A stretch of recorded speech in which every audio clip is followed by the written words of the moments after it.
ఇప్పుడు టీచర్ విద్యార్థులందరికీ ఒకలాగే చెప్తాడు పాఠాలు, ఒకలా చెప్పడు. బ్లాక్ బోర్డు మీద రాసేవన్నీ అందరికీ ఒకలాగా కనబడతాయి. శ్రద్ధగా ఎక్కించుకునేవాడు పుస్తకంలో శ్రద్ధగా ఎక్కించుకుంటాడు, బుద్ధి లేనోడు పెన్న పళ్ళల్లో పెట్టుకుని తిప్పుకుంటా ఉంటాడు, ఆడేం రాయడు.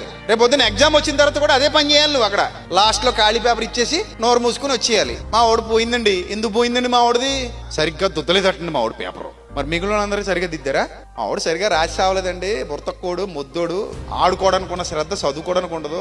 ఈ ఫోన్లు అట్టుకు ఎడుతారండి ఎక్కువ, ఈ చదువు సంజయం ఉండదు. ఈ మధ్య ఫోన్లు వచ్చి తగలేస్తున్నాయి. ఎప్పుడు వాట్సాప్, ఇన్స్టాగ్రామ్, ఫేస్బుక్, గేములు, ఆ చెత్త ఈ చెత్త, రీల్స్ పోస్ట్ చేయటాలు, తిప్పుకుని మళ్ళీని వీటికి బాగా మరిగారు. చదువు సంజయం లేదు కాబట్టి వీళ్ళు ఇలా తగలడ్డారు అని చెప్పకుండా టీచర్ గారు సరిగా దిద్దలేదు, పేపర్ కష్టంగా ఇచ్చాడు, పేపర్ కష్టంగా ఇవ్వకపోతే అట్టుకుండోల్సి నోట్లు ఎట్టేస్తారు. మరి నీకు అసలు పరీక్ష అంటే అర్థం ఏమిటి? కష్టం అనే అర్థం. సులువెలా పరీక్ష అంటేనే కష్టం, సులువెలా అవుతుంది? ఆ కష్టాన్ని ఎదుర్కోవడమే నీ లక్ష్యం, దానికి రెడీగా ఉండాలి. ఇంపార్టెంట్లు ఎట్టుకోండి. ఇంపార్టెంట్లు ఏంటి నీ ముఖం? అన్ని ఇంపార్టెంటేనమ్మా, అన్ని చదువుకోవాలి. ఏ రోజు పాఠాలు ఆ రోజు చదివేసుకోవాలి, సిద్ధంగా ఉండాలి, రెడీగా ఉండాలి. యుద్ధానికి వెళ్ళేవాళ్ళగా ఏ ప్రశ్న వచ్చినా టక టక టక టక ఏం చేయాలి? రాసి పడేయాలి. అది నిజం.